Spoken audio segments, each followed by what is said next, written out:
नमस्कार, VIP news देख रहे हैं आप। मैं आपके साथ नुपुर सक्सेना। स्वागत है आपका बात बिहार की में। विधानमंडल दल के नेता और भागलपुर विधायक अजीत शर्मा ने स्वास्थ्य विभाग पर कोरोना जांच में लापरवाही बरतने का आरोप लगाया है और उस पर जमकर निशाना साधा। उन्होंने स्वास्थ्य विभाग पर आम लोगों के जान के साथ खिलवाड़ करने का आरोप लगाया है और मुख्यमंत्री नीतीश कुमार से इसकी जांच कराकर दोषी अधिकारियों को कड़ी से कड़ी सजा दिए जाने की मांग की है। तो कांग्रेस नेता ने विधायक पर निशाना साधा है। उन्होंने कोरोना काल में विधायक पर लापरवाही बरतने का आरोप लगाया है, साथ ही अधिकारियों को कड़ी से कड़ी सजा दिए जाने की बात कही है। तो कांग्रेस नेता अजीत शर्मा ने विधायक पर निशाना साधा। उन्होंने लॉकडाउन में लापरवाही बरतने का आरोप लगाया है। इसके साथ आरोपी को अधिकारियों से कड़ी सजा दिए जाने की उन्होंने मांग भी की है। तो कांग्रेस नेता ने विधायक पर जमकर निशाना साधा, उन पर नियमों के उल्लंघन करने का आरोप लगाया और इसके अलावा उन्होंने अधिकारियों से कड़ी सजा दिए जाने की मांग की है।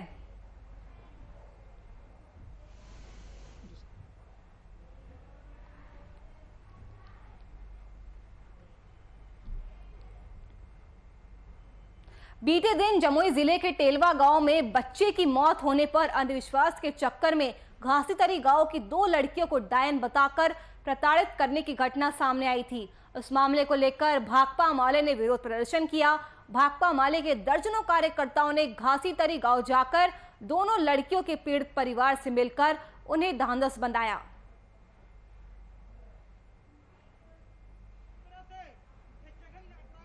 आज भाकपा माले प्रखंड कमेटी की ओर से सिमरतल्ला क्षेत्र के घासीतेरी में बीते 25 तारीख को 2 नाबालिग लड़की के साथ में जो से अभद्र तरीके से जो से डायन टोका टोनी के नाम पर से जो से घटना जो किया गया है और तमाम इलाके में एक दहशतगर्दी के रूप में जो से फैलाया गया है और जिसके लेकर जो से भाकपा माले लगातार इस बात का जो से निंदा जो से कर रहा है।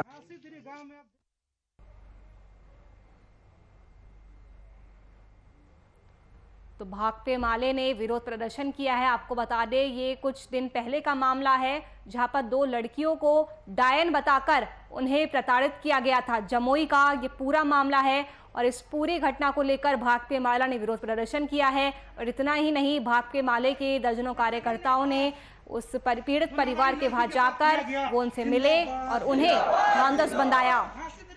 तस्वीरों में आप देख सकते हैं किस तरह से वो विरोध प्रदर्शन कर रहे हैं, नारे लगा रहे हैं।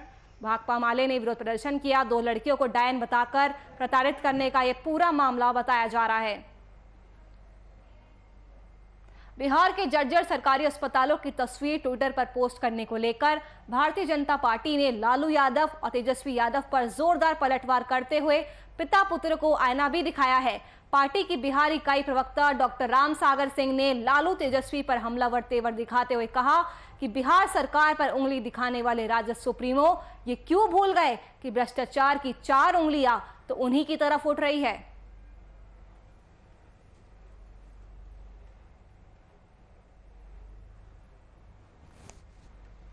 और राजद सुप्रीमो लालू प्रसाद यादव जी के द्वारा लगातार ट्विटर पर खंडहरनुमा उप स्वास्थ्य केंद्र का पिक्चर उनके कार्यकाल के भ्रष्टाचार की गवाही और निशानी है। लालू जी ने एक ट्वीट में कहा कि मेरे कार्यकाल में ही उप स्वास्थ्य केंद्र बने थे, तो 15 से 20 साल में ही वो भ्रष्टाचार की नींव पर बना उप स्वास्थ्य केंद्र खंडहर बन गया है। तो ये उनके भ्रष्टाचार की कहानी कह रहा है। अगली खबर पटना से है, जब बीजेपी की ओर से 30 मई को सेवा दिवस मनाया जाएगा। इसी को लेकर आरजेडी ने बीजेपी पर निशाना साधा है। आपको बता दें कि 10,000 से भी अधिक गांवों में सेवा कार्यक्रम किया जाएगा।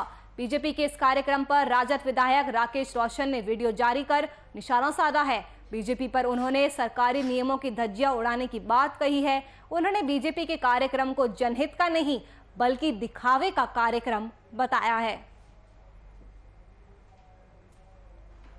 हम विपक्ष के लोग इस लॉकडाउन में जनता की सेवा के लिए गांव में, कस्बों में जाकर के हमारे पार्टी के कार्यकर्ता और हमारे पार्टी के नेता, हमारे पार्टी के विधायक जा रहे थे तो सरकार की किरकिरी का सामना हम लोगों को करना पड़ रहा था। अब तो खुद सरकार के दल के ही उनके सहयोगी अब सरकार के फैसला की धज्जियां उड़ा रहे हैं। अब आप समझ सकते हैं कि ये जो फैसला सरकार का है उसका धज्जी भारतीय जनता पार्टी के लोग 30 तारीख का एक कार्यक्रम का आयोजन करके यदि कर रहे हैं, तो हम विपक्ष के लोग इस लॉकडाउन में जनता की सेवा के लिए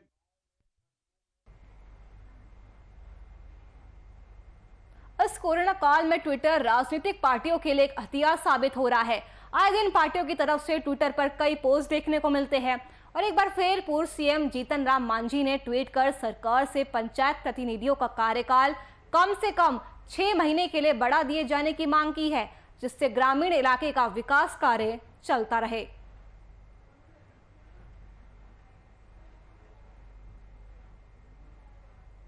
पंचायत चुनाव स्थगित होने के कारण ग्रामीण इलाके का विकास कार्य प्रभावित होगा, इसलिए पंचायत प्रतिनिधियों के कार्यकाल को बढ़ा दिया जाए। हमारे नेता जीतन राम मांझी जी ने स्पष्ट तरीके से कहा है कि संविधान के आर्टिकल 352 में स्पष्ट है और उस आर्टिकल के तहत देश में 3 बार लोकसभा का कार्यकाल बढ़ाया गया है। आज देश और राज्य आपात स्थिति से गुजर रहा है। कोरोना को लेकर के आम लोग परेशान हैं, चुनाव स्थगित है। इसलिए माननीय मुख्यमंत्री नीतीश कुमार जी से आग्रह है कि चूंकि जब पंचायत का चुनाव नहीं हो पा रहा है, वैसी स्थिति में पंचायत प्रतिनिधियों के कार्यकाल को कम से कम 6 महीने के लिए बढ़ा दिया जाए, जिससे ग्रामीण इलाके का विकास प्रभावित न हो पाए।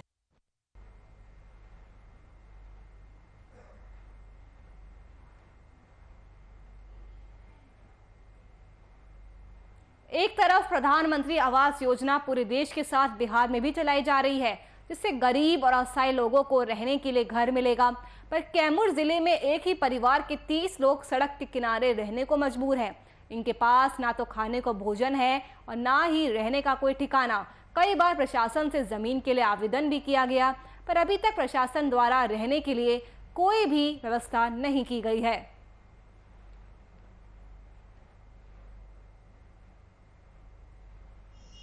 मानी घर द्वार है ये नहीं तो क्या करें। अब जहाँ शान जहाँ बिहान, जहाँ खाते वहाँ बिहान। बस अब ये कल हुआ तो 10 दिन हुआ तो 4 दिन हुआ तो 5 दिन हुआ, ऐसे ही रहते हैं, गुजारा करते हैं हम लोग। तो अपना घर कहाँ है, कहाँ के रहने वाले हैं आप लोग? घर रहते तो यहाँ उगरते हम लोग। कहाँ के रहने वाले हैं आप लोग? अधौरा के हम लोग रहने वाले हैं। तोरी, हाँ तोरी भगवानपुर। अच्छा, भगवानपुर। तो यहाँ परिवार लेके क्यों रहते हैं? बस घर द्वार है नहीं तो इसी तरह जहाँ जिएंगे खाएंगे वहाँ बाले बच्चा साथ रहेंगे। बाल बच्चा लेके रोड में रहता ने, जगह ना जमीन बा, ना खाए के ना पिए के, तो अपना मांग के खाता ने। का करे, अभी तो जगह जमीन रहे तो अपना व्यवस्था करके खाईती जाए, नौकरी चाकरी करके खाईती जाए। जब जगह जमीन है तो नौकरी करके कैसे खाई? बाल बच्चा कहाँ रखब, कहाँ फेंक दे।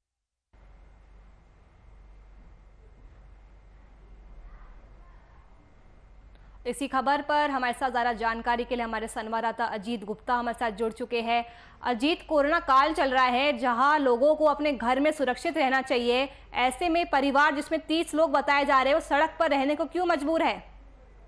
देखिए, एक तरफ तो सरकार जो है संपूर्ण लॉकडाउन कोरोना को देखते हुए चला, लेकिन वहीं एक तरफ सरकार ने, बिहार सरकार लोगों के प्रति कहा था कि जिसके पास जमीन नहीं होगा उसको भूमिहीन जमीन दिया जाएगा, प्रधानमंत्री आवास योजना दिलाएगा। लेकिन ये पीड़ित जो है अधौरा पहाड़ी एक क्षेत्र माना जाता है, जिसमें अधौरा के लोगों को विशेष व्यवस्थाएं दी जाती है, लेकिन कैमूर प्रशासन के द्वारा वहां के लोगों को नहीं दी गई। जिस हिसाब से पीड़ित का द्वारा बताया गया है कि हम लोग कई बार जो है डीएम को हमने लोगों के द्वारा पत्र भी लिखा गया, आवास योजना मांगा गया, जमीन मांगी गई, लेकिन अब तक लोग के प्रति हम लोगों को कोई भी नहीं मिल पाया, न जमीन मिल पाया, न खाने के मिल पाए। वही एक तरफ बिहार संपूर्ण लॉकडाउन के कोरोना महामारी को देखते हुए प्रखंड वाइज जो है भोजन की व्यवस्थाएं कराई गई है, लेकिन इस स्थिति में उन लोगों को न तो भोजन मिल पाया, न तो जमीन रहने के लिए मिल पाया, न तो आवास मिल पाई। आज तक दर दर के भटक रहे हैं लोग जो है। तो प्रशासन आखिरकार इनकी मदद क्यों नहीं कर रहा है? इन्हें पीएम आवास योजना के तहत क्यों नहीं घर दिया जा रहा है? पेच कहाँ पे फंस रहा है? देखिए, हालांकि इनके द्वारा बताया गया है कि जिस हिसाब से हमने कई बार आवेदन दिया, लेकिन देखिए कहीं न कहीं एक तरफ तो सरकार संपूर्ण रूप से कह रही है कि पीएम आवास उन गरीबों तक पहुंचाएगा, लेकिन साफ तौर पे फेल नजर आता चला जा रहा है कैमूर जिले में। अगर सरकार की तरफ से इनकी अधिकारी, कैमूर के अधिकारी अगर उनके ऊपर प्रति ध्यान देते कि इनकी आवास अगर मिलती तो शायद ये कई परिवार के लोग 30 लोग रोड पे नजर नहीं आते कोरोना महामारी में। तस्वीरों में हम देख सकते हैं कि इसमें बच्चे भी शामिल है और कई महिलाएं भी शामिल है। आखिरकार अब इनकी मांग क्या है, क्योंकि शिकायत करने के बावजूद भी कुछ कार्रवाई तो की नहीं गई है। जी हाँ, देखिए उन लोगों का साफ तौर पर मांग है कि हम लोग एक पहाड़ी क्षेत्र के वनवासी हैं, जो कि सरकार विशेष तौर से कैमूर जिला में एक अधौरा पहाड़ी एक विशेष बना है, वहाँ के लिए लोगों के प्रति विशेष व्यवस्थाएं की जाती है, लेकिन सिर्फ ये कागजों में दब के रह गया है। अगर शायद इन लोगों को मिला होता पीएम आवास चाहे भूमिहीन जमीन, तो ये लोग आज कैमूर जिले के प्रखंड मुख्यालय के लीची भवन में ये लोग जमीन पर नहीं रहते, झोपड़पट्टी में नहीं रहते। चलिए, शुक्रिया आपका तमाम जानकारी हमसे साझा करने के लिए अजीत।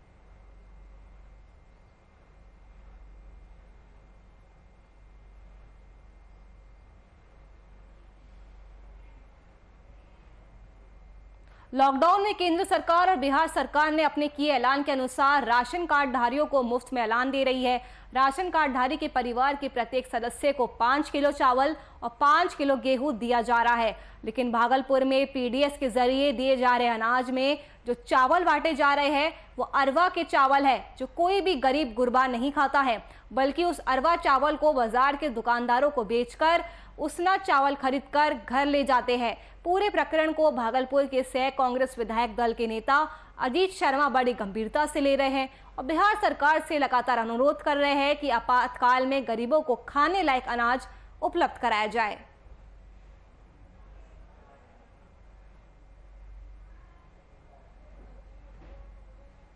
बिहार सरकार के द्वारा जो जरूरतमंद और लोगों को, गरीब लोगों को जो अनाज बांटा जा रहा है वो चावल खास करके अरवा चावल बांटा जा रहा है।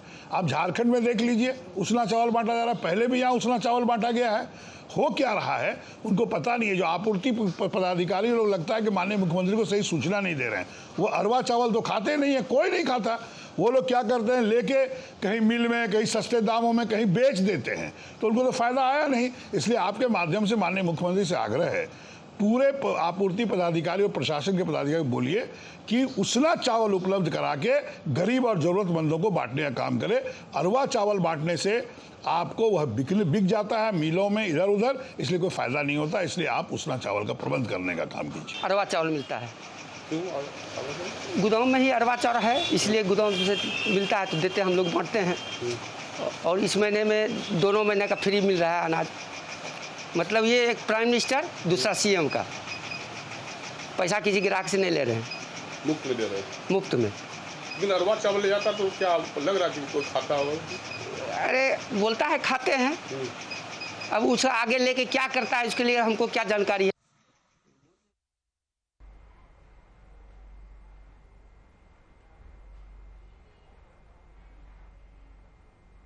जहानाबाद जिले के मखदुमपुर क्षेत्र के सागरपुर मोड़ के पास NH-83 पर ट्रिपल लोडिंग बाइक सवार की पुलिस द्वारा पिटाई किए जाने से आक्रोशित ग्रामीणों का गुस्सा फूटा।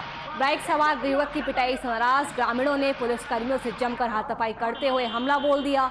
उस दौरान ग्रामीणों ने पुलिस के ऊपर ईंट पत्थर भी चलाए। आप देख सकते हैं कि किस तरह से पुलिस और ग्रामीणों के बीच ये मारपीट हो रही है। ग्रामीणों के इस हमले से मखदुमपुर थाने की पुलिस मौके से भाग खड़ी हुई। वहीं स्थानीय लोगों ने बताया कि एक बाइक पर सवार होकर बेटे अपने मां और पिता के साथ जहानाबाद से अपने घर विशुनगंज लौट रहे थे। वहीं सागरपुर मोड़ के सामने युवक को पुलिसकर्मियों ने रोककर उससे जुर्माना वसूला। तभी किसी पुलिसकर्मी ने बाइक सवार युवक की डंडे से पिटाई कर दी। उस बात से आक्रोशित युवक और उसके परिजन के साथ साथ कई ग्रामीणों ने भी इकट्ठा होकर पुलिस कर्मियों की कार्यशैली से नाराज हो गए और उन पर हमला कर दिया।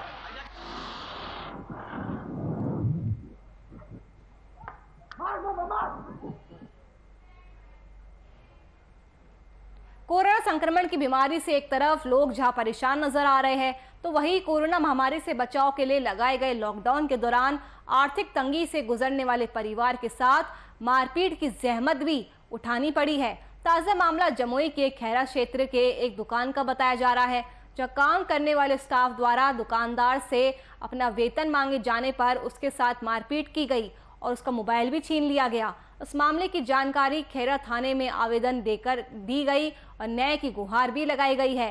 वहीं खैरा थाने की पुलिस ने इस मामले में पीड़ित परिवार को उचित न्याय का भरोसा दिया है।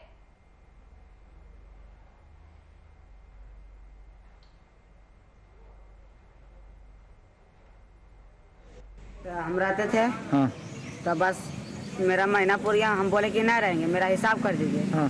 तो बोला क्या कि 2-3 दिन और रह जाओ। हम बोले कि नहीं, मेरा पढ़ाई छूट जाएगा, 6 महीना बाद मेरा परीक्षा है मैट्रिक का।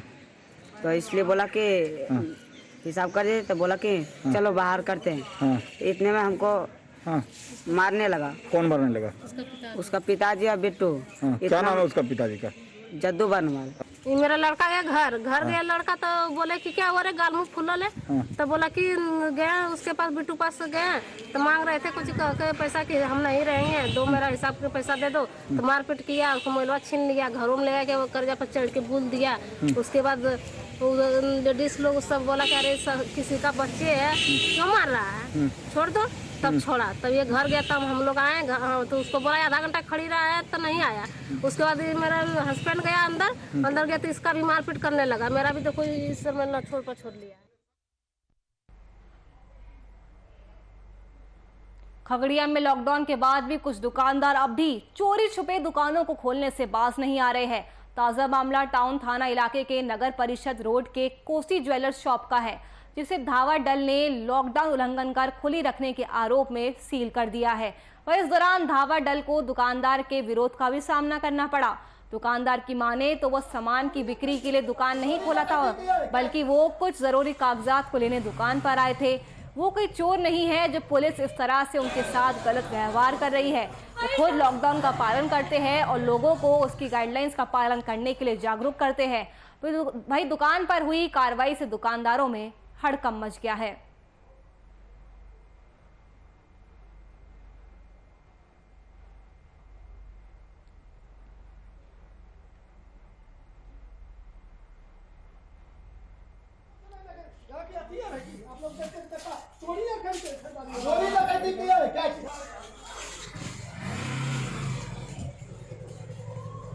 तो लॉकडाउन उल्लंघन को लेकर दुकान सील की गई। जब पुलिस वहां पर दुकान सील करने के लिए गई तो उसको काफी विरोध का भी सामना करना पड़ा। दुकानदार का ये कहना था कि मैंने ये दुकान बिक्री करने के लिए नहीं खोली है, बल्कि हम तो यहाँ पर अपने जरूरी कागजात लेने आए थे। हम खुद भी लॉकडाउन का पालन करते हैं।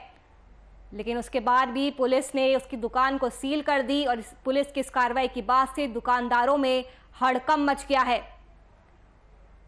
लॉकडाउन लगा हुआ है, लेकिन उसके बावजूद भी चोरी छुपे दुकानें खोली जा रही है और उसको लेकर पुलिस भी लगातार एक्शन ले रही है। लॉकडाउन उल्लंघन को लेकर दुकान सील की गई, लेकिन उससे पहले पुलिस को काफ़ी ज़्यादा विरोध का सामना करना पड़ा। वही दुकानदार ने अपनी सफाई में कहा है कि वो सिर्फ और सिर्फ ज़रूरी कागजात लेने आया था, वो बिक्री करने के लिए उसने दुकान नहीं खोली थी। लॉकडाउन जारी है, लेकिन फिर भी कुछ लोग नियमों का उल्लंघन करने से बाज नहीं आ रहे हैं। चोरी छुपे दुकानें खोली जा रही है। एक तरफ कोरोना महामारी से पूरा देश जूझ रहा है, तो वही सुरक्षा को देखते हुए बिहार सरकार ने संपूर्ण लॉकडाउन लगाया है। आए दिन प्रशासन लोगों से अपील कर रही थी कि लोग बेवजह अपने घरों से नहीं निकले, पर कैमूर के जिला मुख्यालय भभुआ में कोरोना को लेकर लॉकडाउन का पालन कराने गई भभुआ पुलिस पर ही हमला कर दिया गया। उस हमले में 4 पुलिस जवान घायल हो गए। वही उस पर कार्रवाई करते हुए पुलिस ने 6 लोगों को गिरफ्तार किया है। फिलहाल आगे की कार्रवाई जारी है।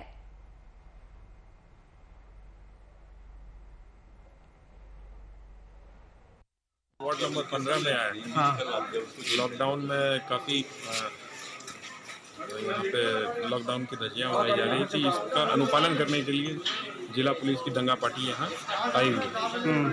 तो इसी क्रम में कुछ उपद्रवी तत्वों ने हमको पथराव किया, जिसमें 3 जवान जख्मी हुए हैं। उपचार के लिए भी भेजा गया है।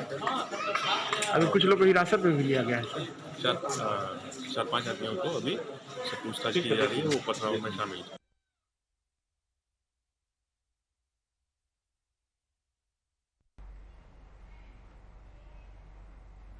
अगली खबर मधुबनी से है, जहां एक सड़क दुर्घटना की खबर सामने आई है। आपको बता दें कि बाइक पुल से टकरा गई। इस घटना में बाइक सवार युवक की मौत हो गई, जबकि 2 गंभीर रूप से घायल हो गए। दोनों घायल युवकों का इलाज अभी जारी है और घटना के बाद गांव में शोक का माहौल है।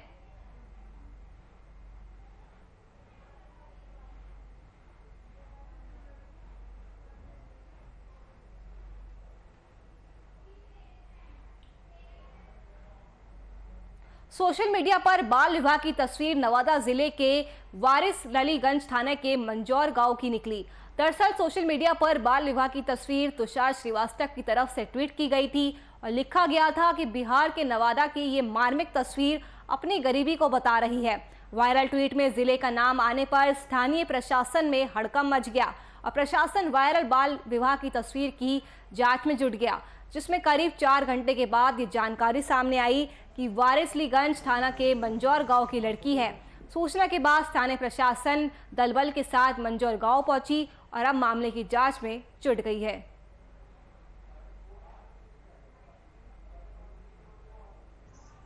हमारे गांव की कोई बच्ची की शादी 8 बरस में नहीं होती है और भूमिहार वर्ग में बिना 20-19 के नीचे शादी नहीं होती है। ये कहीं से पूछ लिया जाए कि छोटे तबके के जाति में 8 बरस और 10 बरस के बच्ची की शादी होता है, लेकिन भूमिहार और ब्राह्मण में 8 बरस के बच्ची की शादी नहीं होता है सर। वो भी अब नहीं कर रहा है। आज सुबह मॉर्निंग में एक ट्विटर हैंडलर के द्वारा एक नवादा की खबर छपी, जिसमें कि एक बच्ची के शादी को लेकर कुछ ट्वीट किया गया, जिसकी जांच पड़ताल हेतु हम लोगों ने यहाँ पे एक उच्च स्तरीय जांच टीम भेजी स्थल पे। वारिसलीगंज में जो जगह है, ये पंचायत है, मंजौर पंचायत है, वहाँ पे एसडीएम और एसडीपीओ की अध्यक्षता में एक टीम को हम लोगों ने भेजा और वहाँ पे जितने भी ग्रामीण लोग हैं उन सबसे इस संबंध में बात की गई। वहाँ पे इस पंचायत के, इस गांव के जितने भी ग्रामीण लोग हैं उन सबके द्वारा इस मामले की जानकारी ली गई।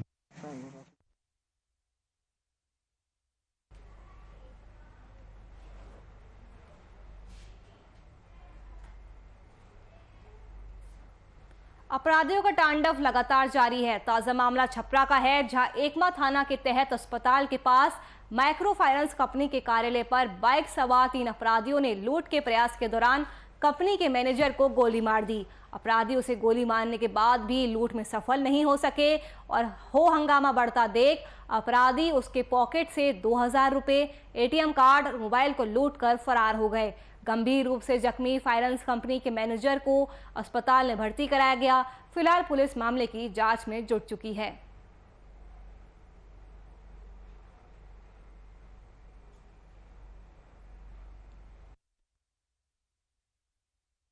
घटना यही हुआ कि 3 आदमी आया और इनसे बोला कि हमको पैसा जमा करना है, तो ये बोले कि पैसा लाइए जमा करने के लिए।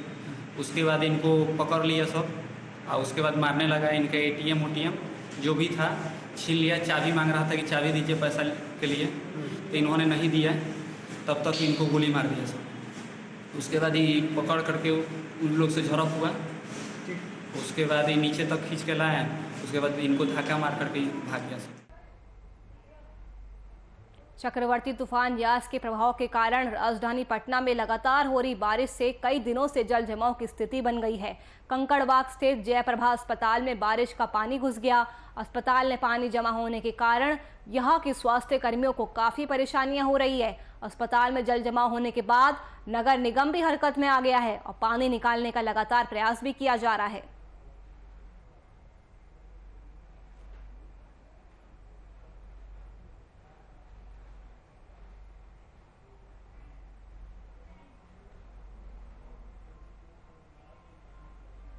चलिए फिलहाल के लिए इस बुलेटिन में इतना ही। देश और दुनिया की तमाम खबरों के लिए आप देखते रहिए VIP न्यूज़। नमस्कार।